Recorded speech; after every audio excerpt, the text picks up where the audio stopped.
to the Defense and Garrison Museum here in Aalborg. We are at a former German air base, one of the 3 air bases formed here in Aalborg just around the occupation time 1940 in Denmark.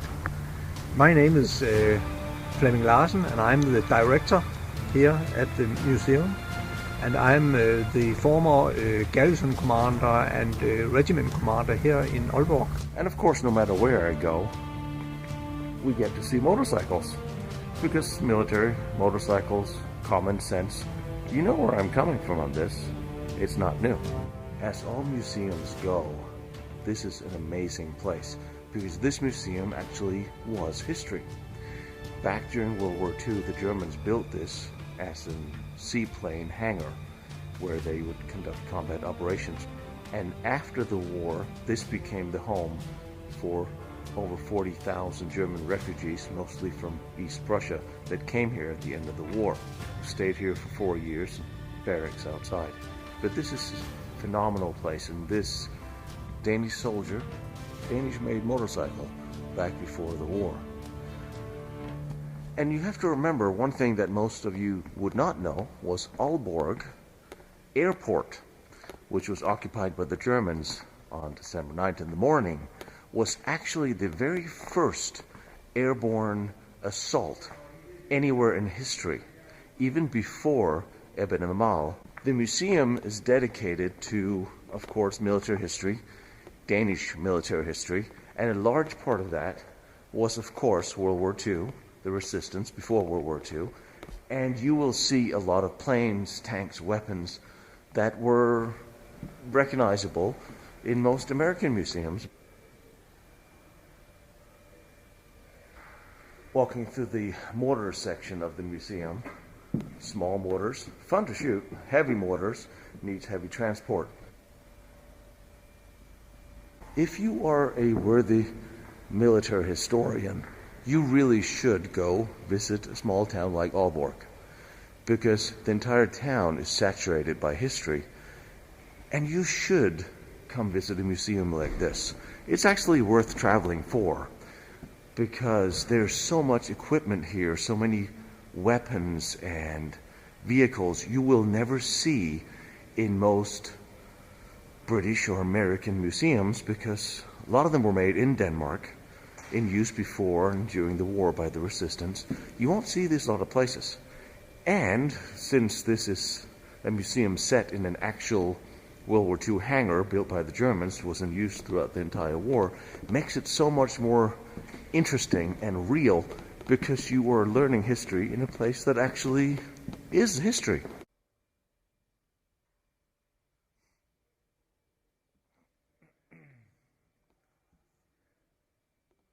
Behind me, the Quad 4. The one weapon I guess anybody would want to shoot. Even the most spineless of peace-loving liberal beatniks would get off on firing this thing. This is the new Danish military uniform. It looks familiar, doesn't it? However, some of these were actually made in England. And you will notice, if you have worn them, like some of us, this quality is a little nicer than the one issued to the US military. It's also a little warmer. You all recognize this MG42, right? Not quite. This is still in use in many militaries, including this one. And it is still just as good as when the Germans built it in 41, 42. The prop behind me is from a B-17 Flying Fortress. The co-pilot was Danish. His 25 tours was up, but because he couldn't rotate back to the States, he decided he could join on a few more flights, one bombing mission to Poland. Unfortunately, they were shot down and he didn't make it. You'll see a lot of Danish soldiers fighting World War II in places where you wouldn't expect them. The current mission today for the guys here at the museum is to put this plane on that pedestal. Get it up so they can get more hardware in here on the floor for you guys to see. So when you visit the museum, when it reopens here in a couple of months, it's closed for winter. You can't tell, but it's actually really cold out here. When you come out here and see this will be sitting up there. And only God knows what they'll have found to put on the floor to show you. Amazing place. There are so many things here. I couldn't possibly film them all. And all of a sudden, we're back to the motorcycles.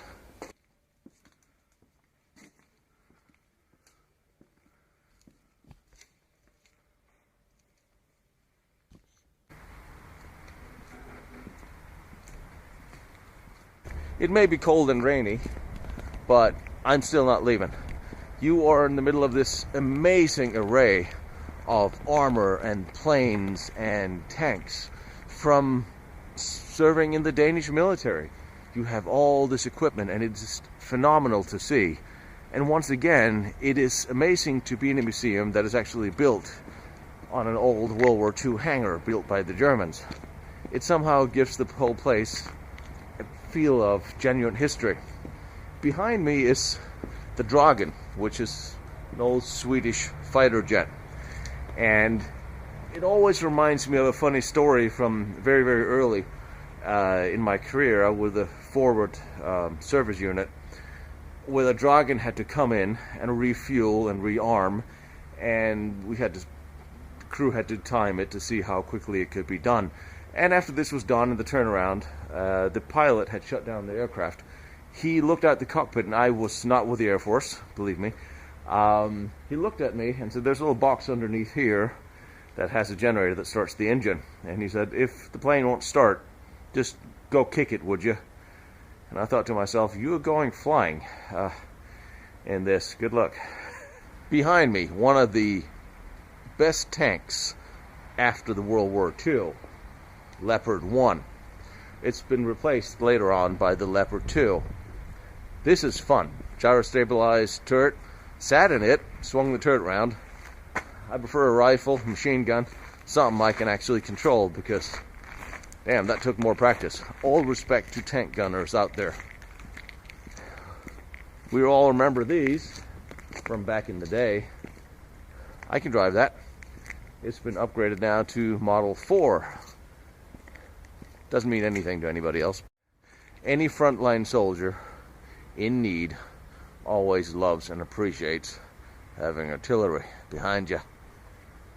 Far behind you and preferably shooting over you, not on you.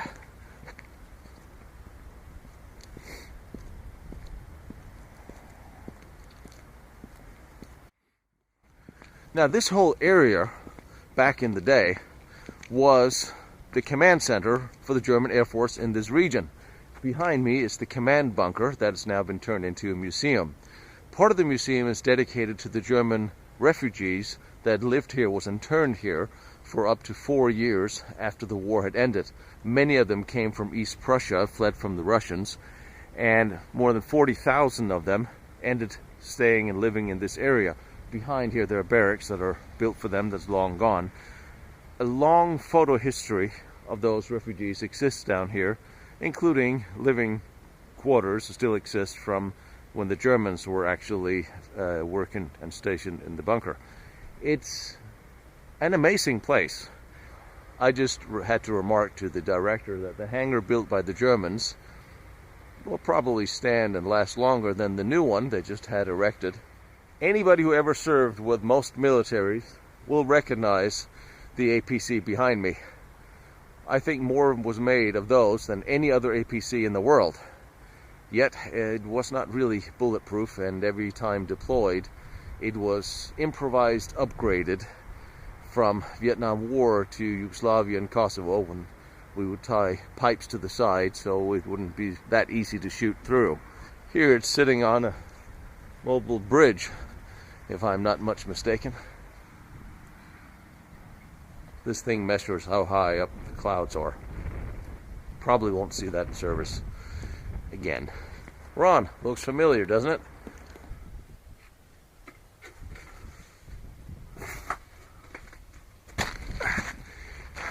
One of the mobile bunkers, if you can't dig in, we can build up. These were one of the portable bunkers we've been using for the past 15 years in peacekeeping, peace-creating missions around the world. Saved a lot of lives, and everywhere on the museum grounds, as indeed in Denmark from some of the roads still existing built by the Germans back then, you have pieces of German military equipment. Here, the turret from the Mark I light German tank. As you see how over time it's cracked. It might have been used as target practice on some of the gunnery ranges after the war. Here, the larger turret from Mark II. And of course, despite everything military, you have all the old vehicles from the original Danish fire department. Behind me, you see this old truck? It still runs. And every year, true to tradition, it will be picked up by the fire department, taken down to the town square, and the mayor will be lifted up to light the Christmas tree every year. Traditions is a beautiful thing. Beautiful vehicle, and it's a beautiful place where you can keep these vehicles restored and running and keep history safe.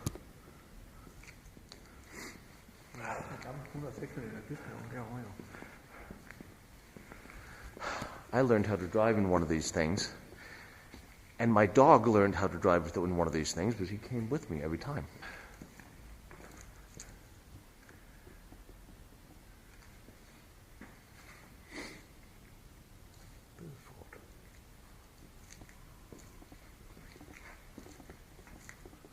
And now for all you fancy ballers out there in LA, you don't know, but the G-Wagon that you think is this fancy expensive Mercedes is actually hailing from this.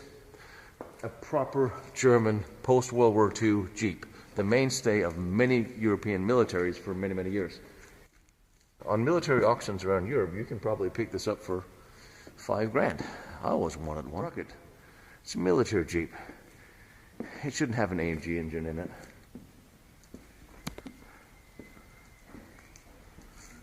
Here's the Blue Bull.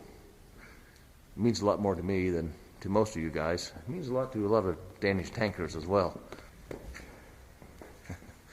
And a lot of Danish soldiers out there will be happy that he's now sitting here safely in a museum. Post-World War II Jeep. You will look at this quickly and think it's a Kuppelwagen. It's not. It's what you in America would call a thing. Of course, all good things starts with the military. And on some farms in America, you'll still see this guy, that guy. And in the Amish military, you'll see this guy. I'm going to get letters over that one. The ambulance you see behind me was actually at the World Fair in Paris the same year the Eiffel Tower opened, and it won a gold medal. And you're looking at 1878. This was an 1860 doctor's cart. That both of these, this was an ambulance, 1840. This was actually in the battle back in the First Schleswig War. Could you imagine being wounded on a battlefield? They put you in there, shut the lid, and no suspension, mind you, drag you back to the doctor. It must be a little bit like in the first airlifts of wounded during the Korean War when you got put in a little cupola on a helicopter, close the lid, and you fly off in darkness, being wounded, alone, and scared. While America was being created, Europe continued to fight a lot of wars. Through a lot of wars came stability, civilization, and there are some very famous, notable soldiers that fought around Europe, and Denmark has a very high standard of soldiering and officers' tradition, including Captain Dinesen, Karen Blixen's dad. His sword is lying here. Back in the 1800s, he took his life, but he wrote a few books, and from those books, we can determine that he had PTSD. Even back in the day, before it was ever accepted as a disease, as a problem, PTSD existed. So like I said, it's very plausible and expected that Vikings suffer from PTSD. Like anybody who ever fights, puts their life on the line, will suffer from this. You all remember the Stinger missile, didn't you? Anti-aircraft missile. We gave a lot of those to the Afghans back in the day. I wonder where they are now. In the museum, there's a huge collection of photographs from World War II. Now, the interesting thing about being in Denmark is you can go to the museum, you could look at all those photographs from the occupation, and then for the most part, you can go into town and see what the same buildings look like today, because they're pretty much all still there.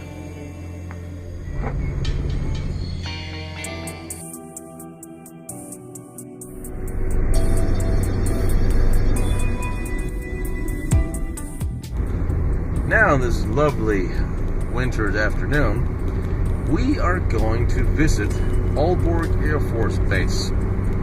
Now, I hear you asking, why are we visiting Aalborg Air Force Base?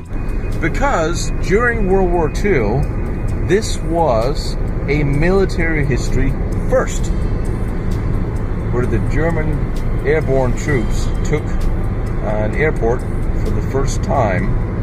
And that is really interesting. They built the airport into one of the largest airports in the country, and they had night fighters stationed here, flying against England during the war. And throughout the perimeter, you will still see scattered everywhere bunkers throughout most of Europe, wherever the Germans occupied. They built things from roads to military bases, and most of that is still here. So let's go have a look, have a little talk about what they did.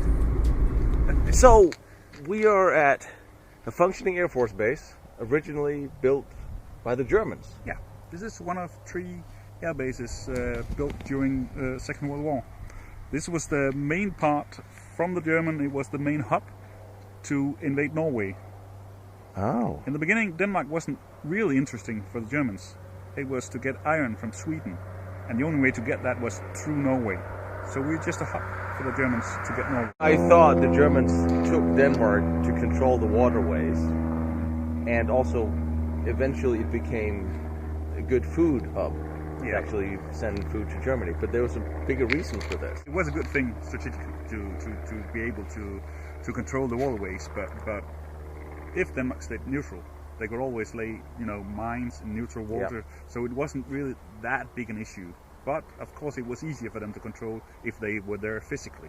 Yeah, and at that time, the Danish military really couldn't put up that much of a fight, considering the size of the German military in 1940. No, it wasn't a modern army. It wasn't a modern air force. We were way behind technology. And there was nothing here. There was a grass strip, more or less, that you can actually land an aircraft on, but it wasn't, like you see today with a big infrastructure. There was nothing. So the Germans came and built all this up that we still use today. Yeah, there was about one main building. Going through the Air Force Base, you will see, besides, of course, all the hangars, everywhere in the landscape, dotted small bunkers like the little cupola behind me. Of course, the British attacked several times, and they bombed throughout Denmark throughout the war. The British attacked here. They did. Not to mention sabotage. There was a lot of sabotage here during the war. Yeah, there was. The basic thing that the Danish people could do, because we were occupied, that was making a resistance. And one of the sabotage actions took place here. It's not very well documented in the history books and so on, but they actually managed to destroy a significantly amount of airplanes here on this base. And very few people did this. Very few people did that, yeah. For those of you who remember when we went to the museum, he was talking about the speed with which the Germans put up their hangars. I'm standing in one of those World War II hangars now. Of course, it's been modernized quite a bit and the heat is on. They built them that quickly because they're prefab. Concentration camp prisoners in Poland built the main part, the major parts, shipped them up here, little Roman numerals on them, slabbed them together. That's efficiency that I believe we're still building summer houses after the same principles. They have about 20 of these here. All of them are still in use by the Danish Air Force, and they will probably be standing for the next 50 years. Now, growing up on the west coast of Denmark, this is something I'm very familiar with.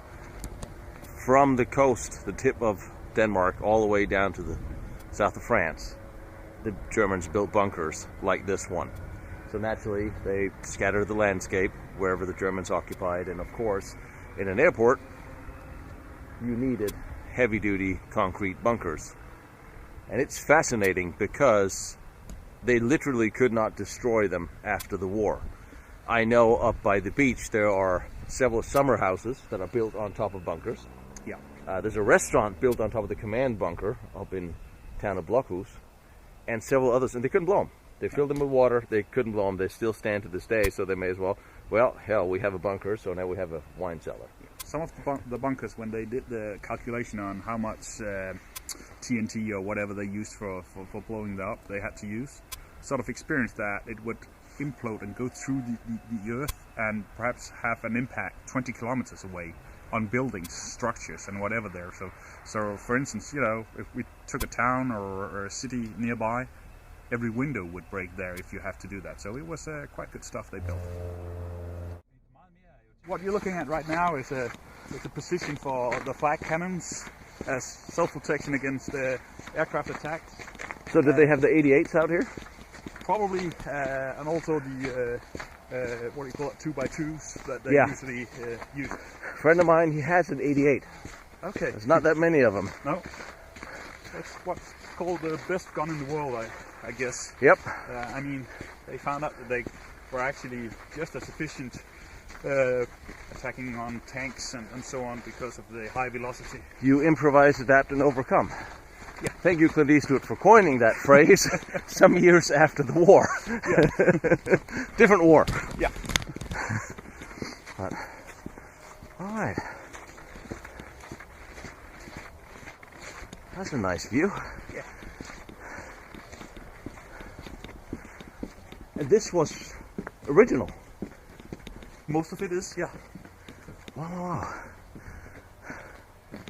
But of course, as you can see, it's been used afterwards during the Cold War, when we had 40 millimeters Bofors cannons, which we used for quite a lot of years. Did we get the Hawk missile system out here as well? Yeah, but not on this this site. Yes, shooting straight to the sun. Yeah. And this is probably the best view you get on this base. So you have the size of it. Oh, fuck. What is it about infantry that makes us want to go in tight holes? Oh, that's awesome. A little firing position. I miss this. Yeah. Although it's cold, it's a good view. But you dress for it. And so we got new uniforms. Yeah, we do. Very American. Multi-purpose. However, for my American military buddies, now you look at this and you think, oh yeah, same as we have. But it isn't. Yep. Because this is probably made in England. Actually, I don't know where this one is produced, but it's They're made in England, and some will we make locally. Yeah. But this is heavy duty. This is not the flimsy ones we have. This will keep you warm and probably repel water, if I remember how we do things, slightly. Yeah. Yeah. And also good against mosquitoes, whatever. Fuck mosquitoes. Yeah. Today it's called Air Transport Wing, and it consists of all the transport aircraft in the Danish Air Force. Small country, small Air Force, so we got 4 Hercules C-130J model, and we got there. Yeah, and we got 4 Challengers aircraft from Bombardier in Canada, primarily for surveillance operations and VIP transportation. I remember F-16s out here. Yeah. Still? No. No. But we got most of the huge repair parts are done here, and the small repairs on daily basis is done on the base. So all the small little bunkers are empty? Most of them. Now remember that, Mr. Putin, if you get any ideas, all the bunkers are empty. And we're standing in what was, back during the time of the German occupation, the only actual airport buildings that are here. They had a facelift, but this was basically the airport as it stood during that time. And then, of course, all the bunkers and the defensive, and all the way through the war, it was enhanced. Yeah, it was. And especially during the Cold War, you found out which building could still be used, but they built some pretty good structures, so most of them we still use today. And one thing I can't help but look at is what we're standing on. Yeah. We're standing on, the Germans, wherever they went, they built roads. Yeah. Just like they built the Autobahn. Yeah. And for the Americans, the Autobahn was actually the inspiration for the American freeway system. You see these slabs still in a big part of the country. You still see these roads on the country to the beach. Germans built roads everywhere, made the truly immobile army. They did. Which was very interesting because in Prussia, before the war, the Germans started building roads crisscrossing Prussia. Yeah. In the same way. All over Europe, wherever the Germans were, you see roads made and built like this. They feared to fight the war on two fronts, and to be able to cope up with that, they made an infrastructure that would make it easy to deploy an army from east to west. Now, you all asked yourself why I wanted to come here. And most of you haven't heard of Denmark, so here we are on the map. There's a military first that happened here that most of you are not aware of. During the first day of the occupation of Denmark, what happened? Well, this was the first real airborne assault where you actually managed to conquer an airfield. It's never been done in history before. Wow. And this was even before Airborne and France.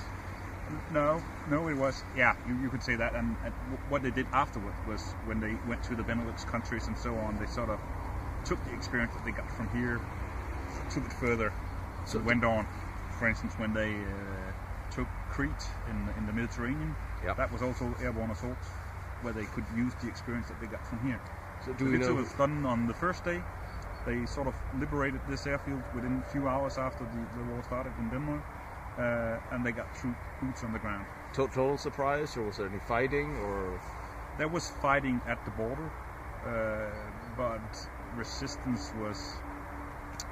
It's part of the history that hurts in some things people, because you can always discuss how much resistance could you do.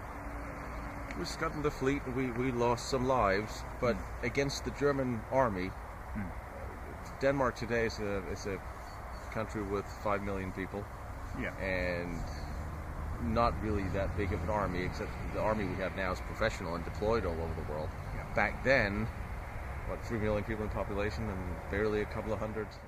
And it was a country used to, during 50 years from that, being a neutral country, having a neutral defense policy, because you didn't want to have a huge amount of forces, because that was also sending a signal to the big brother in the south. And the big brother, the German army in 1940, there was none like it. No. So there's something to be said for let's live today and fight tomorrow. So the Danes, Dassault, went home and they fought in the resistance for the rest of the war, really. Yeah, the way that we could. You could say that the main contribution was that we sort of made sure that there was a lot of German soldiers in Denmark. Yeah. Do you know anything about the German units that dropped here? They were, I guess, the first specific parachute soldiers.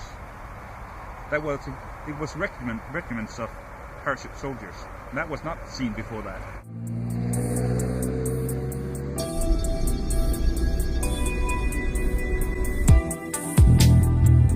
Behind me is Werner von Braun's first test stand. Down the road is Dietmar's nuclear reactor. Over there is the Maginot Line and all its amazing forts. I'm visiting them all and I'm bringing them to you. So I really appreciate you like, follow and share what I'm doing, trying to document all these important historical locations. And if you feel like you want to watch more pictures or documents that I use for these, go to lostbattlefields.com. And if you feel like helping me out with my travels, because gasoline and travel and airfare is expensive, my PayPal is there, protectionserviceint.com. You are more than welcome, but you don't have to. I appreciate all your support and all your help, and I love seeing these locations, and I love bringing them to you.